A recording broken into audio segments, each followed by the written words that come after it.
Welcome everybody to the North Alabama Outdoor Sportsman. I'm Mike Wells. I'm Chris Goodwin. We're bringing you another episode of the Hunter's Lounge tonight. We got a good hometown boy from where we live and all, Mr. Blake Gammon. He's going to give us some background on him and some of his stories and hunt strategies and so forth. So we know you'll enjoy it. We've known Blake a long time, good guy and everything, and comes from a family of hunters. So and they've killed some good ones. We just want to shout out tonight to our partner, Meadow Creek Mounts. If you need any kind of mounts for your optics or anything, go to their website, meadowcreekmounts.com. Yeah, thank you, Mark. And use the discount code NAOS10. Yeah, Greg. thanks, Mark. Greg, whoever.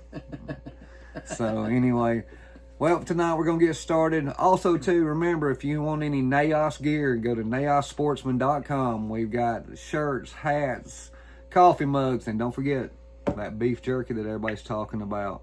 So go on, check that out. We'll leave a link down below in the description. Enjoy tonight's episode with Mr. Blake Gammon, and here we go. Mr. Blake Gammon. Yes, sir. Hi, it's Mike and Chris, North Alabama Outdoor Sportsman. How you doing? Doing good. How about you? Man, I tell you what, I got up this morning with that cooler weather, and I'm telling you, I'm getting fired up for deer season. Oh, me too. If you would, tell our viewers and all a little bit about yourself and so forth. Well, my name's Blake Gammon. I grew up in a little place called Logan, Alabama.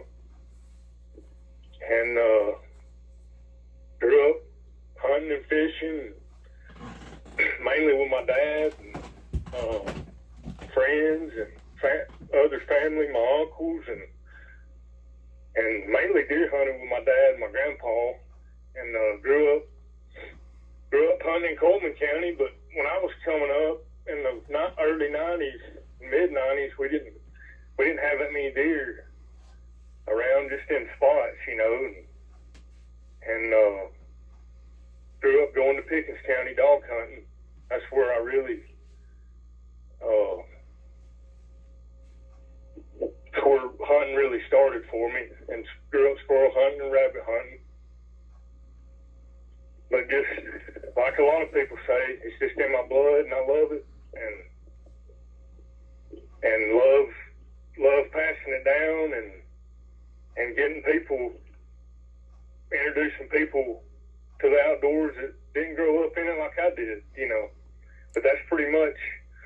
But I'm married and got 2 boys, and love being in the outdoors.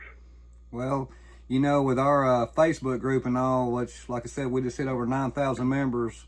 That was one of the reasons why we started it, was to try to get anybody out in the outdoors that don't do it, but especially the youth, because we got tired of watching kids playing video games and stuff like that, and we do what we can for some of the underprivileged youth and so forth, that may not have the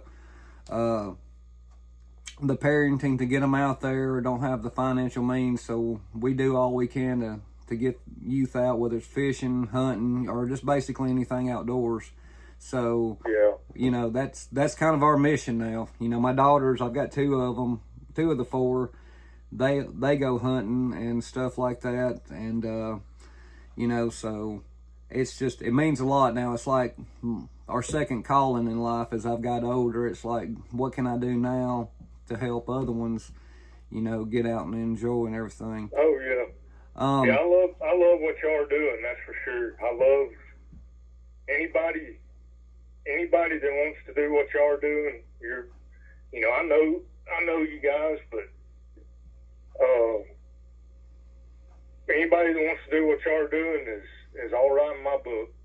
Well, our biggest thing was, for those that really do know us, we don't do it for no kind of profit or nothing. We got jobs and everything else. We just do it to actually help people.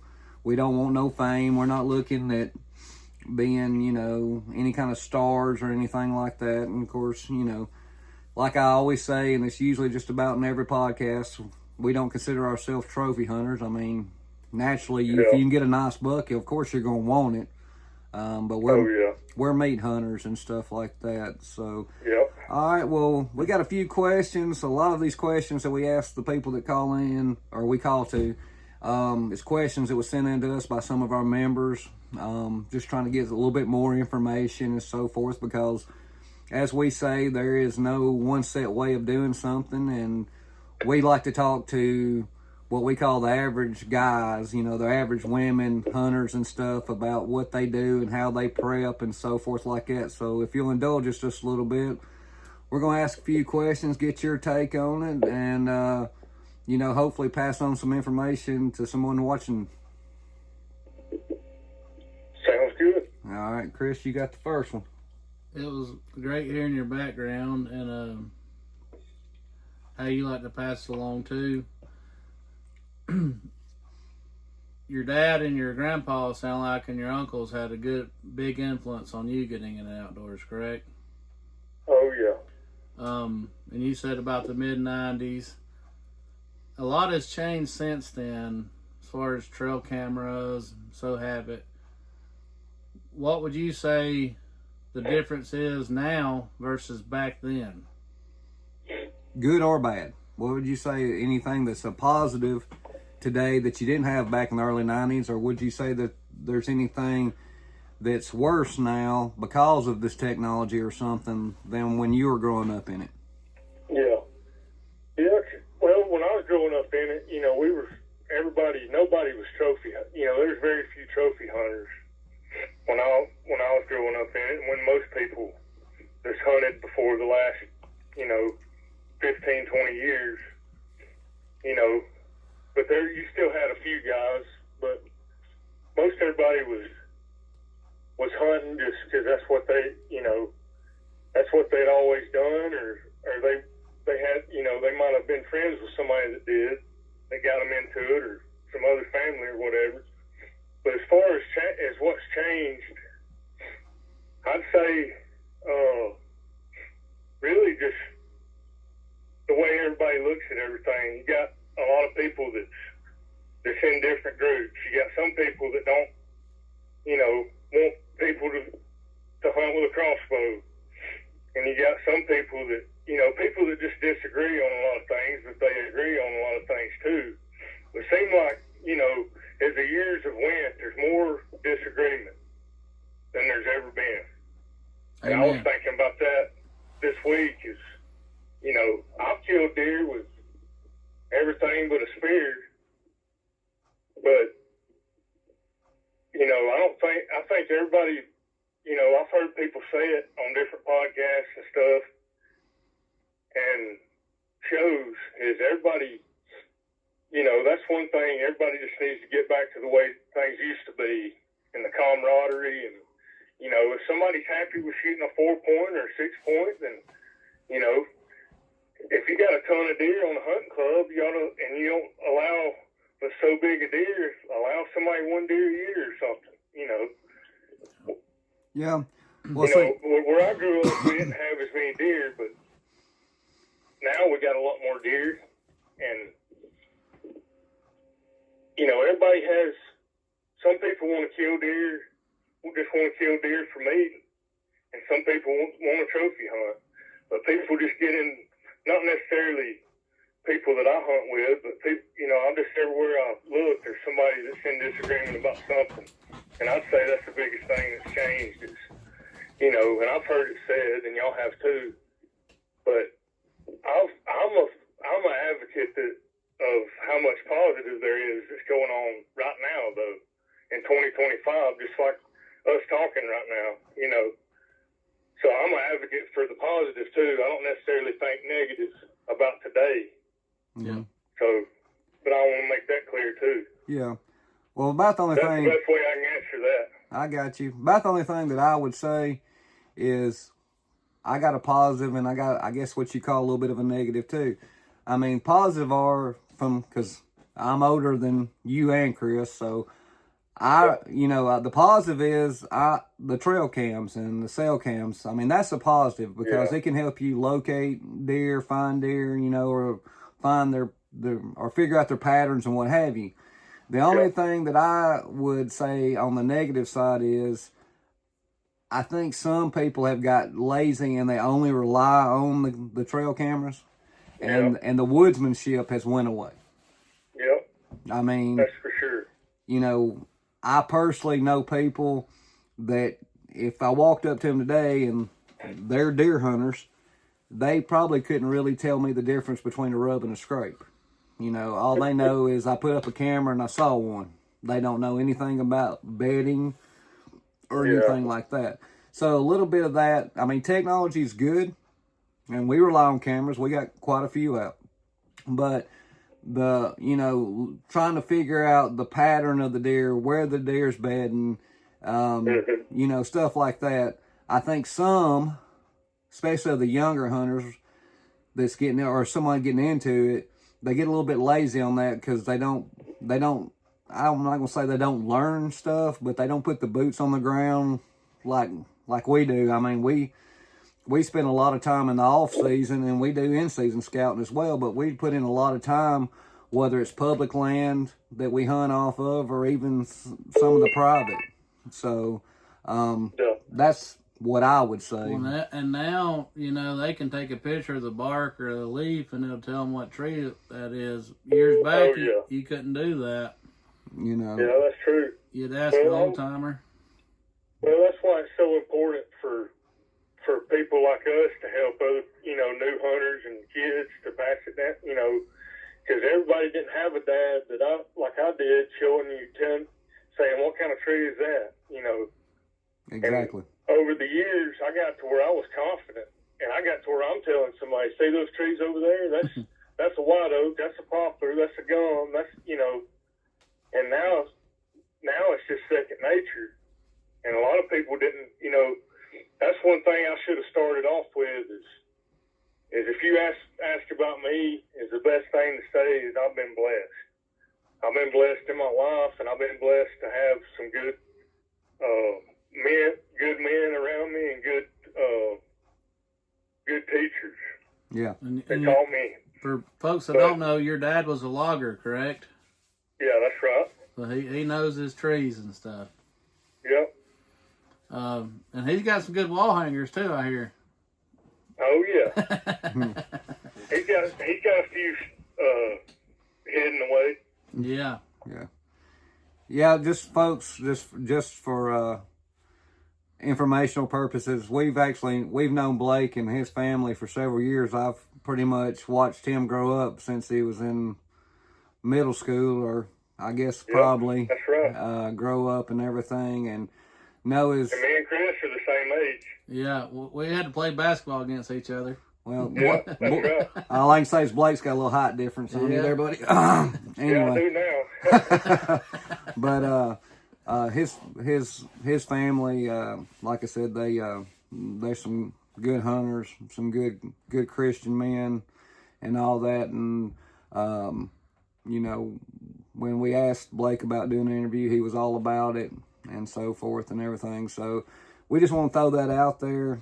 We do know him personally. Like I said, if we didn't believe in the ethics and all and everything, we wouldn't have interviewed him. So, like I said, just, like I said, great family and so forth like that. So, let me ask you this, just like with us, would you prefer public land over private, or do you strictly like private land? Well, now private 100%. There was a time I might have answered that different, Right. but now I would say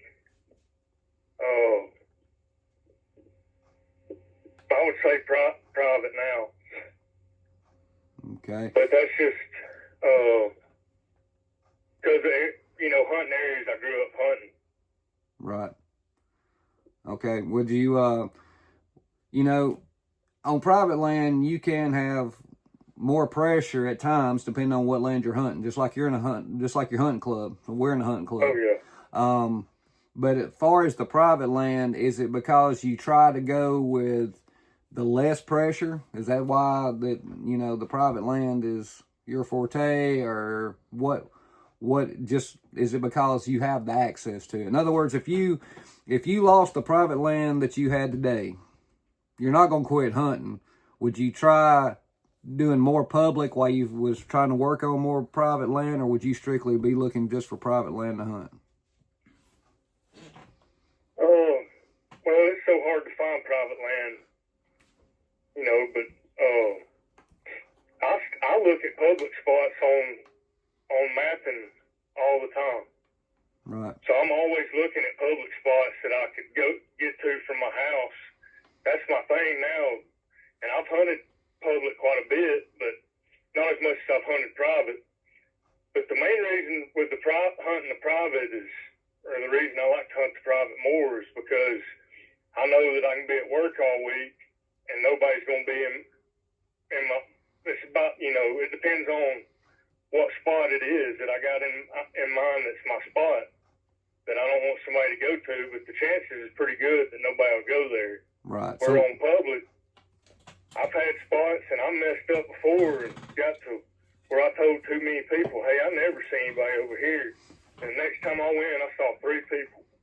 Right. And that kind of, but I've had people tell me, don't let seeing people discourage you either on public. Mm-hmm.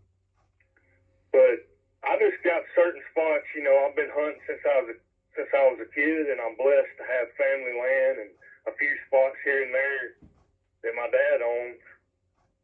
He used to own more than he does now, but there's spots around that we still hunt that we've always hunted, and those spots are, important to us, I guess you'd say. Right. So we try to stay at it.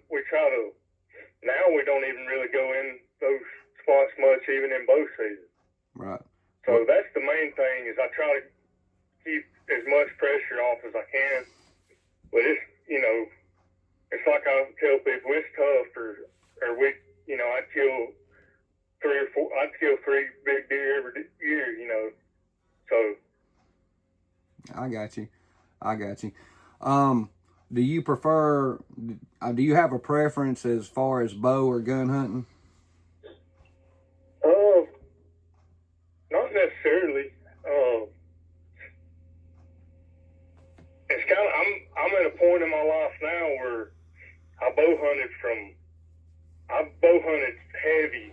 I've done the majority of my hunting from 2007 to probably 14 or 15. 2014, 2015. So for about 7, 8 years in there, I did a lot of bow hunting, and I got to where I just wanted to hunt with a bow. And then after I got married and was working more, had a family, I got to where I just, I hunted whenever I had a chance I could go. And I got to where I just wanted to rifle hunt, and that's all. But now this year, I'm planning on doing more bow hunting like I used to. Try to at least hunt, the weekends in bow season where I hadn't the last several years. Right. So I'm kind of turning back to bow hunting. Okay. This year, I've hunted with a crossbow some, hunted with a compound some, but I haven't killed a deer probably in several years with a bow. So that's what I'm wanting to do this year. That's what's been on my mind. All right. Now, how old is your kids? 14 and soon to be 5, 2 boys. Okay, so I'm assuming you're going to try to get them out in the woods as much as possible. Oh yeah. I was just thinking the other day, I'm just waiting for the ticks and a lot of the insects to get down. I'm gonna start. Little man, he's done very little walking in the woods, so I'm ready to get him out there for his first time. And my oldest, he hadn't killed a deer. He's been a lot. The first time I took him, we had a 7-point a young deer come within 20 yards of us, but he was only about 4 years old. But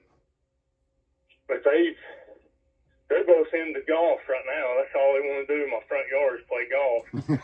Yeah. So I just, kind of like I've heard you say, Mike, just whatever they're into, just like your girls were, whatever they're into is what I'm me and their moms following them around doing. Oh yeah. Oh yeah. Yep. I spent many years doing that basketball / cheerleading deal. So, but hey, let me just tell you, just like you will have, I got memories of my daughter Emily when she killed her first doe, stuff like that I'll always remember. And I don't know if you've heard me say it, that factor with her killing that doe, that was her first deer, and she kind of got ridiculed because it was a small doe. And yeah, I remember you saying that. Yeah, and I just kept telling, that day, that was the biggest deer to her, and it made me, a happy moment for me because, I instilled something that I was passionate about into her. And no matter what she does in life, or as career, her family, or whatever, she likes to hunt, and stuff like that. And then my youngest one, she likes to go. Now, she hadn't got one yet because she's in that stage of wanting to do this and wanting to do that and going to school and working and boys and all this other stuff. And then, of course, I've got young grandkids, and when they get a little bit older, then I'm going to get them out in the woods. I just, you're not going to see Mike Wells out there on a youth hunt with a 2-year-old holding a 300 blackout going, oh, she just blasted her first deer. I mean, I want them to learn, and hopefully, they get out there and they pursue them. Out of all your hunts, do you have any particular hunt, whether it be the size deer, the tactics it took to kill the deer, or who you was with, that really stands out as probably one of your most memorable? Yeah, I got several, but I'll tell y'all a deer, about a deer hunt, and I'll tell you about a turkey hunt. Sounds great. We're open ears. But the deer hunt, it's hard to pick one, but when I was about 12 or 13 years old, I'd already killed a deer when I was 9 years old. I shot a 4-point. It's my first deer. But I was about 12 or 13. I'd killed a few more deer, just does probably. And I was at that age where I just, I want to kill a buck. I want to kill an 8-point. I want to kill just want to kill a buck. And we went down to Pickens County, and I think I'd already been down there and killed one deer on a dog drive. But we had a spot that we didn't get to go down there a whole lot because when I played basketball, that took up a lot of my Saturdays. But the times that we went down there, I usually killed a deer or had a chance, But that day, I was 12 or 13 years old, and there's an 8-point come running through. And I'd only been hunting by myself, a couple years. And that 8-point come through, he wasn't no giant by no means. But to me, he was, but I shot him with buckshot, and he jumped a branch and fell. And it was just one of those deals when you're a kid. It's like when you kill your first deer. When you got people around you, adults, and everybody makes a big deal out of it, whether it's a 40, 50-pound doe or it's a spike or if everybody's just happy for you and congratulating you, and that's, to me, that's what it's about. Absolutely. That's what gets the fire going. That's that's probably what ignited it in me, really. And you couple that with a family that hunted, and being blessed to have land that we all grew up hunting. My great grandpa hunted, and my grandpa hunted, took his 3 sons, and my dad and his brothers took me and my cousins, and I got younger cousins, you know, that they hadn't killed as many deer as I have, and you know, if they kill a deer, I'm just as happy, just like I killed it, and that's what leads me to the turkey story. Is I think it was April 1st, 2022. I told my cousin that's a few years younger than me that I was going to put him on a turkey, and I'm no self-called turkey hunter. I've turkey hunted a few years and enjoy it just like I do deer hunting. But I'd killed a few birds, and I wanted to try to put my cousin on one. He'd never killed one. And we had 2 right at daylight. We met down there before daylight, and we had 2 right at daylight, just gobbling to the east of us. And I said, we gotta get down to this field. We need to try to set up in this field down here.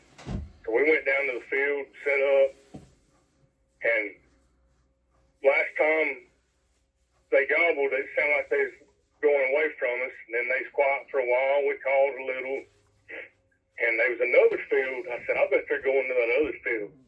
But straight through, that's where they was, through the woods, the last time I could hear them. But it'd been some time went by. It's probably between 7 and 7:30. I said, they're probably already in that field. Well, instead of going to the field, we started going through the woods to them. And I just had a feeling. I told him, I said, we got to sit down right here. And there was an old logging road. And it wasn't 10 seconds after we sat down, they was walking away from us we could see up through the woods about 70, 80 yards going away from us, going to that field, the second field I was talking about. And I told him, I said, if we'll take off running and at least jog, we can make it to the field before they get there. And he said, are you sure we can make it? And I said, we got to try. And we took off running about at a jog and had to run up a steep hill and got sat down. And I didn't even have my face mask on. I was putting my face mask on, and they both walked in. The one that was in front started just walking in the field. And I turned and saw him. And about that time, he shot. Killed his first turkey, ended up being 10.5-inch beard. If there's ever been one that had what you call a paintbrush, that day I said I felt like I killed that turkey. That was it, you know. Yeah, because you were teaching them from your experience and what limited knowledge you had, just like you admitted, that what would work for you, and that may have helped him be successful that day. So absolutely, in essence, it was a win-win for both of y'all. You know, he got the kill, but you also got to help pass on some knowledge, even if it was self-taught, to help him be successful. And like you said, that's the way we ought to be. You know, just like when I was growing up, you know, someone killed a deer or what, we would grill out and all that night, and everybody was happy for each other and all that. It wasn't about, well, that one's bigger than the one I got, or gosh, I got to put all this pressure on me to go get one bigger than he's got because, Lord, I can't be hunting out here and get outdone by somebody. Like you were saying, Blake, they congratulated you. It wasn't like when I used to miss a shot during a basketball game, Dad was getting on to me, you know. You know. Oh, yeah. So if you were, let's go in this direction. If you were going on to a new piece of private, kind of tell the people watching what you start looking for in sign or what have you to help you determine where you think the deer's coming in and where you'd like to possibly set up to hunt. Such as, you look for feed trees, or you looking for you know, like a creek crossing? Are you looking for, you know, scrapes, rubs, what have you? Kind of tell us what's in your mindset when you're scouting. Well, if I'm scouting for early season, it'd be feed trees, like you said. But number one, as far as sign, whether it's early season or any time of the year, it's like I hear a lot of people say is sign that the deer is actually leaving, like tracks and scrapes, and you know, anywhere that a deer is walk, or even trails, anywhere a deer is using their foot. But in early season, I'm mainly looking at how can I hunt this spot? How can I hunt a spot? As soon as I see a spot, I'm thinking through how I'm getting to it, what the wind, you know, that's kind of how I think about my hunting. As far as going into a new area, I think, okay, I'm getting out of the truck. What's the wind doing? It's out of the west. Okay, that's where I was wanting to go west. Mm-hmm. So the wind's going to be in my face all day long, all the way till the afternoon. And then if the wind's going to switch in the afternoon, I want to know that too. Because, you know, I may go into an area where there's only a few mature bucks, and I go in there once or twice, and they smell me, and that's it, you know. Right. So the main thing is as far as finding the deer, though, is keep the wind. If it's before season, like right now, or, you know, it don't matter as much, you know, but I don't want to blow a bunch of deer out of the area even right now, you know. Mm-hmm. But the main thing, I like to go to spots, if it's been dry and there's some water, try to go where there's water. And if it's been you know, plenty of rain and things are normal, then wherever the drainages are, there's going to be creeks. You know, if you have creeks Right. close, you know, wherever the water's draining, so that's where the creek crossings would come in. But mainly the reason I like to look at the creeks is because you see the tracks more, no matter if it's dry or not. But a sandy spot, if you got any sandy spots, I've learned that. But that's going to be in a drainage too, but somehow or another. But either way, it's looking for tracks and paying attention, just like when you get pictures on your camera. When I get them now, used to, I'd say, well, I got a doe, I got an 8-point, I got a spike. Well, now I'm saying that spike's been with that doe all summer. I don't know why, and they're coming from the west. Right. This buck that I would probably like to kill, he's coming from the east. And he comes that way every day that he comes in there. And then I'll even look at see what the wind, even though it's summer. But I try to take everything like that in season and try to apply it to the next season too. Yeah. Yeah. But I know I've got to rambling on there. I didn't mean to. No, I mean, that's fine. That's what we wanted to hear from you, you know, exactly. Do you ever take in consideration any of the moon phase or anything? Oh yeah. Yeah, that's when I was younger, we used to have a moon guide, and it had forget what they call them now. It's like the red moon rut days is what they call them now. But we used to look at that, and once I got a little bit older, you know, a teenager, so I started looking at the moon times in the magazines and, you know, wherever you could find it. And, you know, it'd be the hunting and fishing times. Right. Well, now I've got to the point where I believe the moon phase has a lot to do with bucks being on their feet, I think. But I don't pay as much attention to the moon phase, but I pay attention to the moon times. And when the moon's the closest to the Earth, I think it's closest to the meridian. That's one of the main times. But like a lot of people say, I think of the moon with the hunting the way I do.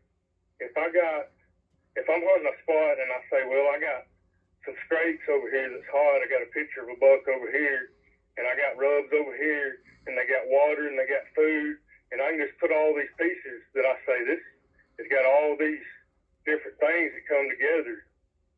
I'm the same way with the days that I'm gonna spend as much time out there as I can, which is when, pre-rut, bucks are starting to move, and the moon's right and the weather's right. And if I can get all those to line up, that's the days that I've killed the biggest deer that I've ever killed. I agree. You're stacking those odds. Yeah, that's right. And it's hard. I can't stack them as much now as I could when I was younger, when I was hunting every single day. Yeah. But now I just try to, if I can take off a day in the middle of the week and hunt one morning, or if I can make it to hunt one evening, the rut's starting. But the moon, I saw the moon on my camp after running. I've been running one cell camera for 3 years solid without, all I did was change the batteries. And I've moved it around to a handful of spots. But it'll tell you when the majority of pictures, what the moon phase was, what the temperature was. But it's dead on what you would, what anybody that's hunted very much would think. The mornings when the movement's good, and you can switch the dates, Right. But do you keep a log from like year after year of any like specific dates and all that you've seen bucks and then and so forth? Do you keep like a log of that to for reference or anything like that? Well, I keep a mental log of a lot of it.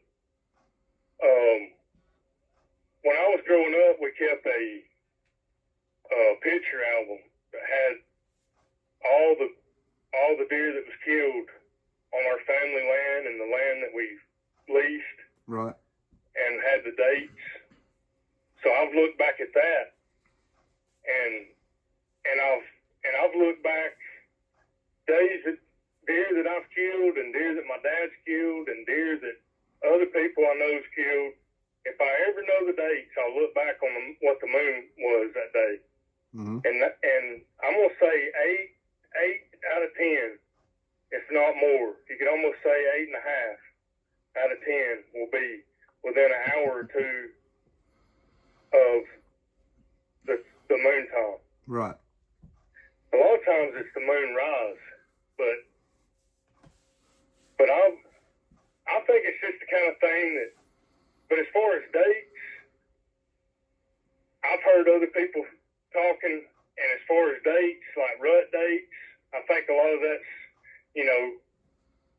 revolves around when the does come in heat the same time every year. And, this doe might come in December 2nd, and this one might come in December 8th, Right.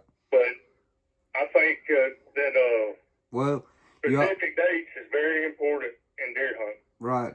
Well, and also too, you got to think if a doe doesn't get bred, and then she comes in and has another cycle, I mean that can throw some factors into it.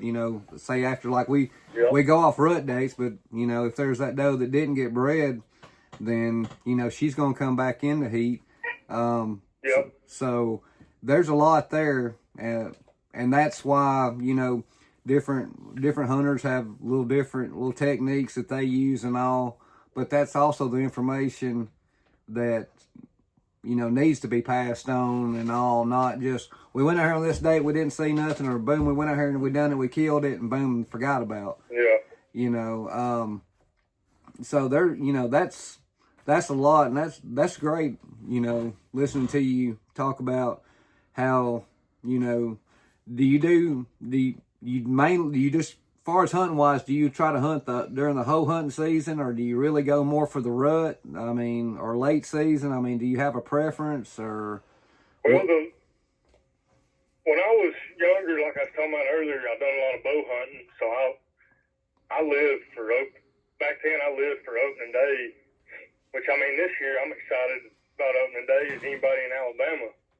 But I just last 10 years probably, I've got to where I've been real big on timing, and basically when I say timing the rut, timing the pre-rut, trying to hunt the days that I feel like the biggest deer's on their feet, you know, or when we've killed deer, which, I mean,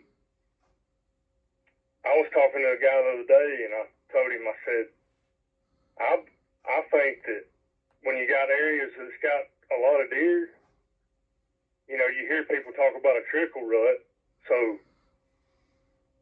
I try to hunt the whole season, but I'm like any other normal working man. I work a lot and have to take care of that first, like anybody else. But you try to plan it like the historical data, and then the moon phase and the weather and everything too. Yeah, I try to. I've already been looking at this year and saying, okay, you know, I'll be off work this day, and that's Thanksgiving. You know, what's the moon going to be doing? It'll be a full moon December 4th this year. So I'm thinking, well, that's going to get things kicked off real good, you know. So if there's any chance I can be in the woods after that, you know, I've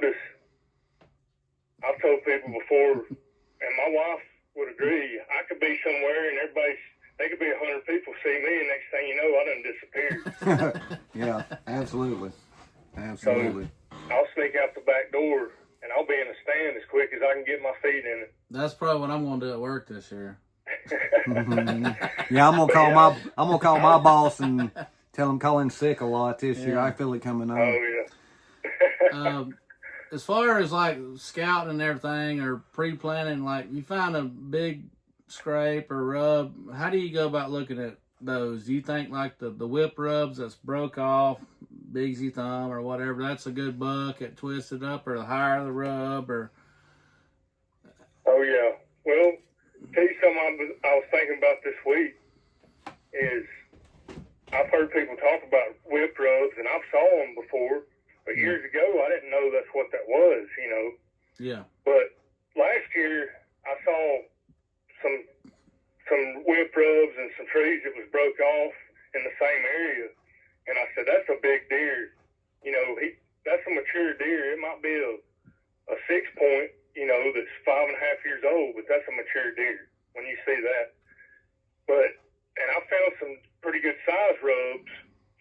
But the one thing I can say, I was thinking about the other day too, is in early season, if you ever find a place that they're just really, if you can ever find a place that you can either make a mock scrape, or there's been an old scrape there, anywhere that's just like you just think's a good place for a scrape, if you can get bucks using it early, then you're going to have bucks coming in to the rut using that scrape. And it can be on the edge of a field. Okay. So I've tried a couple different things, and I hadn't got real big into making mock scrapes, but I have made some. But as far as going in seeing their sign that they've already made, if you can find anywhere that there's, because you know certain years there'll be rubs and stuff earlier than normal. Yep. You know, you'll go in whatever time of year it is where you hunt. If you've hunted several years, and you'll say, it's kind of early for it to be making scrapes and rubs. And I figured out that's the best time that you could kill a buck on sign like that, is because that's right when they're starting to make it. And if you can get in there without without putting a lot of sin in there. I had something like that going on last year and didn't take advantage of it, and I was busy working. But I've had it in the back of my mind. That's kind of something I do. Is I do write stuff down. I started trying to keep up with hunts a few years ago and just kind of got to where I didn't enjoy writing it down, but I would keep up with spots. Like, I would write down something about a certain area, and I'd say, well, there's a bunch of scrapes that they were working. I had pictures of several pretty good bucks at night on these scrapes on this old logging road, or whatever. And I would just write stuff like that down. And I think that's probably, that's probably helped as much as anything with the sign too, is going back to next year to some of the same spots. But last year, I did you think I find answered your question. I just went around and around. Yeah, but last year, did you find a bunch of sign? We was looking at posts and nobody could find those signs. We was finding it left and right. Yeah, I mean, we Rub signed. scrapes. We just Found said, acorns. I found a lot of sign last year, and it was in spots that there was no acorns. That normally there would be, this year there'll be acorns there. But I found more feed sign as far as droppings, and there was no acorns. So what that told me is they're eating the browse that's around, and they're eating eating in their green fields, and they were just going down through the areas where there's no acorns. They were in there all times of the day and night. So that's going to be a possibility in the area you're going to key in on this year, because without acorns it's a good spot. So this year with acorns, it's probably going to be a jam up spot. Oh yeah, that's what I'm thinking, because it's just, I don't see how it wouldn't be. And I thought of another spot too that's a ridge that in previous years I went to it one year and there was a lot of acorns on it. It's only been maybe 3 or 4 years ago. And there was more buck sign as far as little, and you could say little, medium to big. So multiple bucks, all different ages, were running that ridge line. But I had other spots that that I was hunting. I hunted at some, but I think that would have been a good place to hunt early season, because whenever they're starting to make that sign, the whip rub, they can still, it depends on where you're hunting. They can still be bachelored up doing some of it before they start sparring and stuff. right. But I saw deer doing a lot of sparring. I've heard one fight. I've been hunting since the early 90s. I've only heard one buck fight, and I saw deer sparring maybe between 5 and 10 times, somewhere in like 7, 8 times, I'd say. But that's back when I bow hunted, a lot. Yeah. But Do you have a preference? So you use a climber, or you hunt from the ground? Did you shooting house? What's your preference on that? well, I would say my preference is a climber. Even I've got to where now I might just climb there's certain spots depending on how the terrain is, and if you got hardwoods and pines. But what I try to do is, number one, what can I get to the easiest without walking over the whole area. Right. But mainly, I might not climb 8 or 10 foot off the ground. If I got some cover or some trees that fell or anything I can use that I feel like is giving me cover, then I'll try to hunt. I've got to where I'll hunt that way. But it's, you can only do that in certain areas. Yeah, right. But I've always used a climber, and the last few years I've hunted from the ground some, but it's just that I knew that I could get to and no deer would walk right by me. Right. And that's hard, that's hard to find too. Right, If yeah. if you got quite a few deer. But I'd say my preference is summit climber. Okay. All right. Yeah. Well, The Viper or the Goliath? I've hunted with both. I think the one I like the most, I think, it's probably 10 years old. It's a Viper aluminum. Yeah. And it's a little bit lighter, but I've hunted with the steel. Well, I like to take that aluminum in and out some if I'm going to be mobile. And maybe some of the other ones I use the steel ones, I'll try to put in a spot. And I try to put my stand in a spot where a deer's not going to walk. Deer can still smell it, but I don't want a deer walking on the trail and smelling my climbing stand on the tree. Yeah.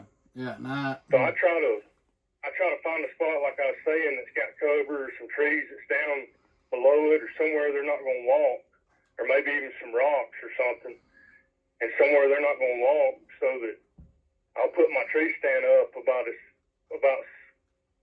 high as I can reach off the ground, and I'll have it where there's stuff where they're not going to walk right by it. But you can't do that everywhere either. But Yeah. that's what I try to do, is my strategy on that. okay. See, I got a Goliath this year because everybody's giving me crap for not climbing a tree, so we'll see. Well, the only thing I can say is just do it safely. Yeah. I've been thinking about getting into hunting out of a saddle, but I just hadn't quite got there yet. I tell you, I like to hunt from the ground with a rifle, and I like to bow hunt from a climber. And I will rifle hunt from a climber too. And like I said, I might be 8 foot off the ground, or I might be 20 foot off the ground. But I've hunted from a ground blind. I actually was thinking the other day about getting a new ground blind to maybe at least put in one spot. I've been looking up what's the best, most waterproof for maybe when it's raining.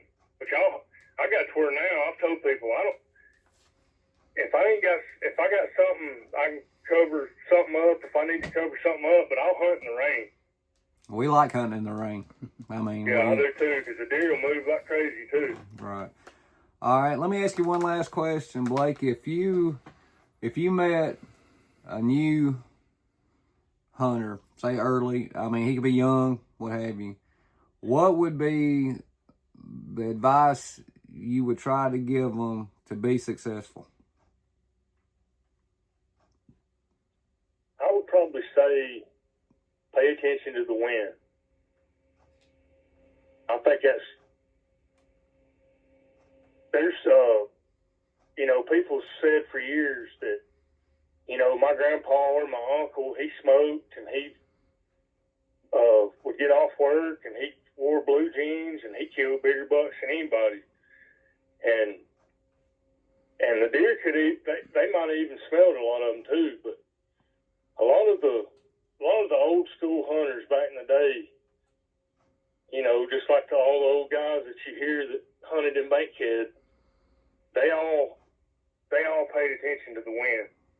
And that's how any of the old time bow hunters. But that's what I'd say is learn how to read a compass, number one. Learn how to look on your phone with an app of your area that you're hunting, and know.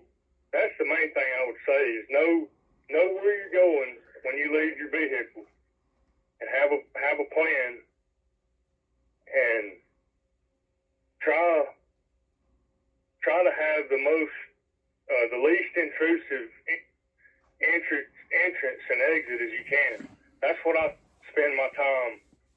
Is I'll have the idea in my head. I'll have like 3 or 4 spots in my head all year long, like right now, all through the summer, into the fall, and I'll say, well, I could go in and probably bow hunt this spot, but I'm going to save that spot for when it gets prime time, they're cruising or it's rut.